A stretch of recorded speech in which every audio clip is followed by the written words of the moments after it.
Dude, what a tank. Boom.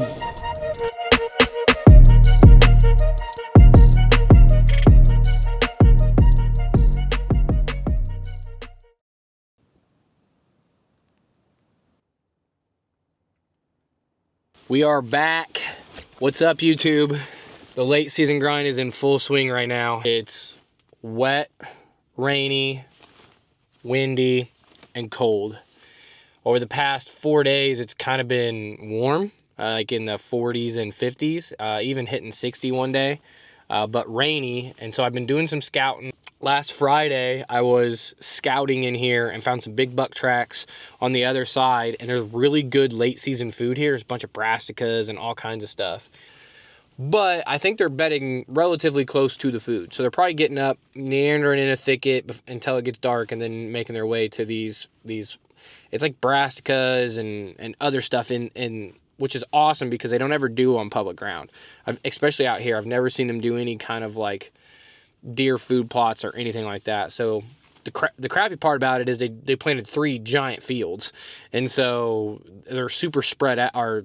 These deer could be in any 3 of these, and they have tons of choices, so they're not isolating to like one field. Friday, I scouted the top part of this, and I know this property, so when I say scouting, I'm kind of going in and just looking at main trails and tracks and looking for big buck tracks, and then making an guesstimational guess on where I think they're coming and going from. It's kind of a spot I'd like to get some revenge on. And it seems like they're really just piling in here late season. So I think I'm in a pretty good spot. If you go a couple miles to the south, I'm hunting a completely different piece of property that I've been hunting for the past, since like November. I've narrowed this 120 acres into this 60-acre piece that I think there's 2 or 3 big bucks that are using it. I'm just having a hard time getting in front of them. I think I know where those bucks are at. And the good thing about that spot is I have pictures of the bucks like in there.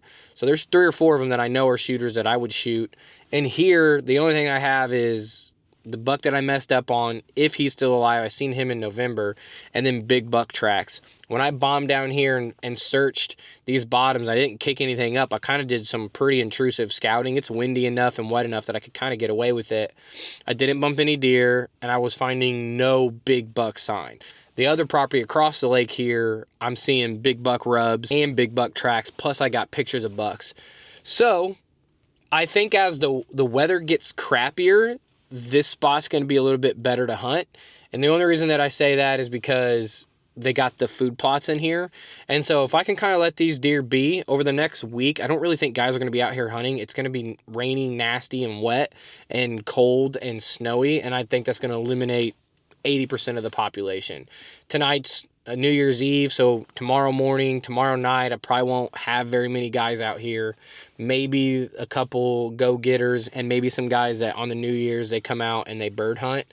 But other than that, I'm really counting on not having a lot of people out here hunting with me, which is the pleasure of late season. So I kind of want to go to the other across the lake and hunt. There's an 8-pointer that's definitely a shooter. He's right at the cusp of, this is kind of how I look at it. He's a damn good deer, and if I shoot him this year, I'll be absolutely pumped to wrap my late season tag around him. If I don't, he'll be even bigger next year, and so either outcome there is a positive to me. There's a 10-pointer that I could run into. I've only got 1 picture of him December 7th, and I haven't really seen much of him or got a glimpse of him or anything since. The 8-pointer's daylighted in the last 10 days. In the evening, and then the other 2 bucks that are in there, one's this gnarly looking, I don't even know what he is. He's got like 15 points, but it's all junk and 1 antler that goes up and backwards, and we're even thinking he could be an old buck that's just racks going backwards. But he also could just be just an absolute freak. And same thing with him, if I shoot him, I'll be pumped because he's just a gnarly looking deer. And he does look old. But if not, and he survives, and it'd be cool to see next year if he blows up into a big buck. And he's got this crazy looking junky rack, or if he is an older deer and it's just getting more and more like his rack will start to go backwards. So 10-pointer, 8-pointer, and then that gnarly deer, all three of those are shooters. The 10-pointer is probably highest. I would like to shoot him the most. He's the biggest, so naturally. So I'm kind of I think what I'm going to do tonight is concentrate on that part of the public ground and hunt over there, and maybe even tomorrow stick it out over there. I think in the morning I could figure out how to get in here, but I'm just not really sure how far they're pushing off of the fields, and to walk in here and try to get it would be really hard. But I think the worse the weather gets, the more they're going to want this food. And so if I leave them be here, that I'll have a better chance of shooting them maybe even close to or over this food plot as the temperatures drop and the weather gets crappy. I think they'll have a more need to get into it. They're going to go looking for green food, and they can dig and get those, and it'll be a slammer for late season. I think I'd have a better chance of getting in front of the deer and the other property in the morning. But I'm not even sure I'm really going to hunt tomorrow morning. I know we're going to be doing stuff for New Year's, so I might just sleep until 7 or 8 and then get out here, do some more scouting, maybe in some other pieces. You never know what you can run into. So do some scouting and then hunt, this property or the other property tomorrow. So I'm not really sure. Like, I kind of have this thing in my head, like, I don't know what the bucks look like in here. So those 2 big buck tracks that I walked, or that I found today, where they're going, I could go get eyes on it. It could be a 180-inch giant. I have no idea. Which brings some really cool mystique to hunting this. It also could be a 125-inch buck that's just got a big foot. And so, or, a not so bigger deer. I'm not sure. I've talked for 15 minutes now. I'm freaking hungry. We're gonna go get in the tree. We're gonna eat, go get in the tree, and hopefully this evening we can put one of these big bucks on the ground. I don't have to suffer for the next couple days, but if we're gonna suffer, then I hope it's worth it.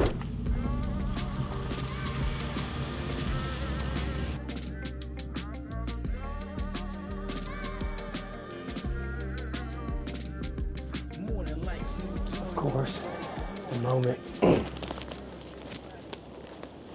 I step into the woods and start moving through it, it starts raining again.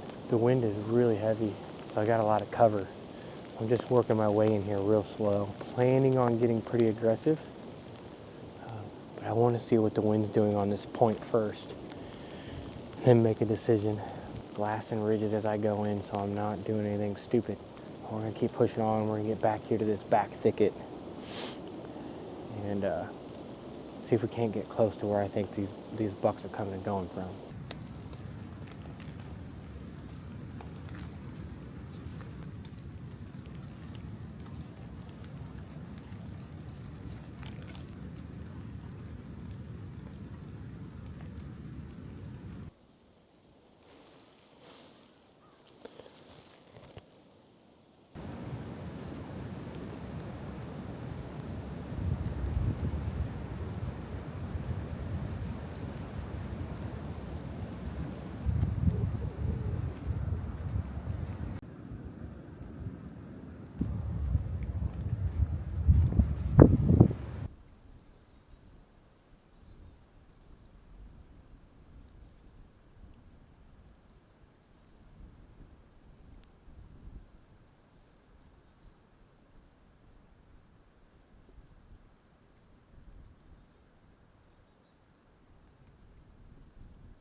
That was cool.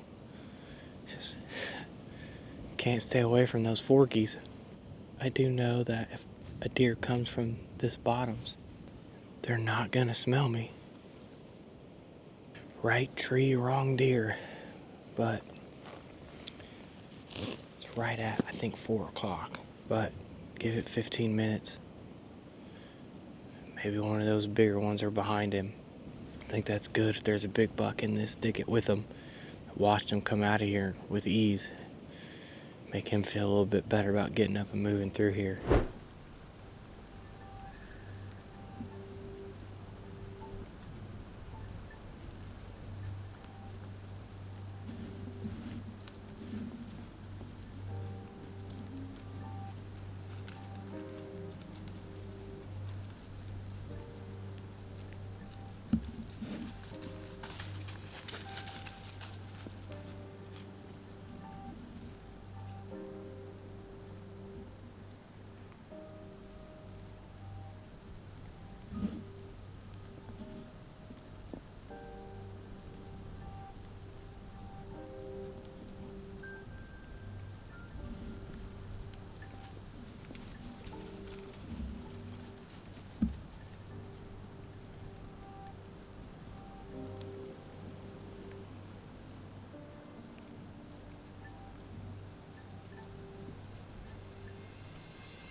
Well, that was freaking awesome. I think that's 8 bucks. I think this last group had 5, and they basically came straight to the tree. But I thought they were going to do what that first group did. They popped right out of this. But they were kind of in a hurry and ended up like right underneath me. One of them got past me and got my wind and dipped off, so the rest of them kind of followed. But they weren't sure what he smelled or what he freaked out about, so they actually just staged down here for like 10-15 minutes and milled around in this creek bottom and then turned around and came right back up. Every single one of them got my wind at that point, and they all worked. They didn't care. They were getting to where they wanted to go. And there ended up being 4 that come through. I think the one that smelled me the first time was out. He's like, nope. But I seen Forky, and then I seen another buck, and then another buck. I'm like, oh, like they're getting bigger.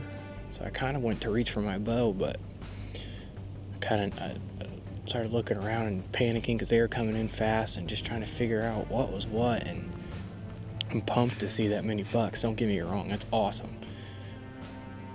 Seeing, I think, 8 bucks and not your shooters, really disappointing, especially when you know there's 3 mature bucks in here that you got pictures of over the last month. I got like 13 minutes left of light.